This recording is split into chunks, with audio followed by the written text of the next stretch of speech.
Wapiganaji wa Kihouthi wanasema kwamba hawatasitisha uungaji mkono wao kwa watu wa Gaza. Wanasema daima wataendelea kupambana kwa ajili ya kuunga mkono watu wa ukanda wa Gaza. Hata hivyo, kundi hilo la wapiganaji wa Kihouthi wa Yemen wamesisitiza katika taarifa yao kwamba hali yoyote ile ya msaada na uungaji mkono wa harakati hiyo kwa wananchi wanaodhulumiwa katika ukanda wa Gaza kamwe haitasita. Nasruddin Amer, ambaye ni naibu mkuu wa taasisi ya habari ya wanaharakati hao wa Ansarullah wa Yemen kwa maana ya Wahouthi, ameeleza kuwa hakuna upande wa dola lolote linaloweza kusimamisha operesheni za jeshi la Yemen katika kuiunga mkono Gaza, na Wamarekani wameshindwa katika suala hili na wataendelea kugonga mwamba.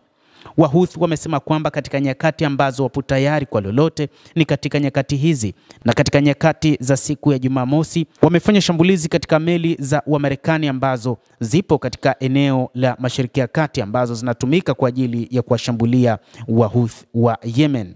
Hata hivyo, Nasruddin Amer ameongeza kuwa taratibu viongozi wa Marekani wanakiri kuhusu kufeli kwao, na hiki ndicho tulichokieleza huko nyuma. Hata hivyo, kiongozi huyo amesema uwezo wa kijeshi wa Yemen si tu kuwa hautaathiriwa na mashambulizi ya Marekani, lakini pia uwezo huo ni suluhu na mbinu mbalimbali zimepiga hatua katika nyanja mbalimbali. Lazima tuhakikishe watu wa ukanda wa Gaza wanaishi kwa amani kama wanaoishi watu wengine katika ulimwengu.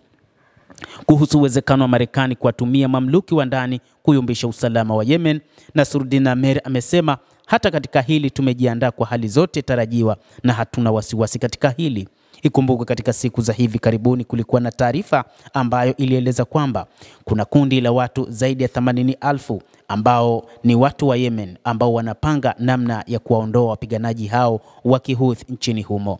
Ikumbuke Wahouthi waliuondoa utawala uliokuwa na mamlaka ndani ya Yemen na wao kuchukua mamlaka na kumiliki karibia eneo kubwa katika nchi hiyo ya Yemen.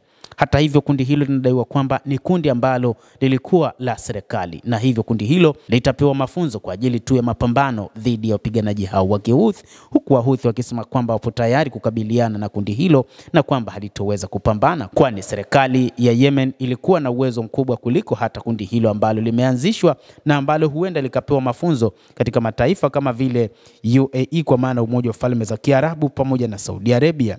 Na huu ni mpango wa Marekani ambao umeanzishwa, yaani kuanzisha chokochoko ndani ya nchi ili tu kuweza kuliumbisha kundi hilo, huku kundi hilo likisema kwamba lipo tayari kwa ajili ya mapambano, huku likiungwa mkono na raia wa nchi hiyo.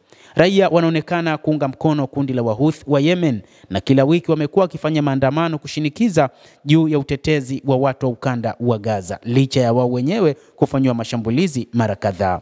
Mtazamaji wa The World News, endelea kutufuatilia, nawe usisahau kulike, usisahau kucomment, kadhalika na kusubscribe channel yetu hii upate habari hizi kwa mapana kupitia The World News. Naitwa Adam Hussein, endelea kuwa nasi wakati wote.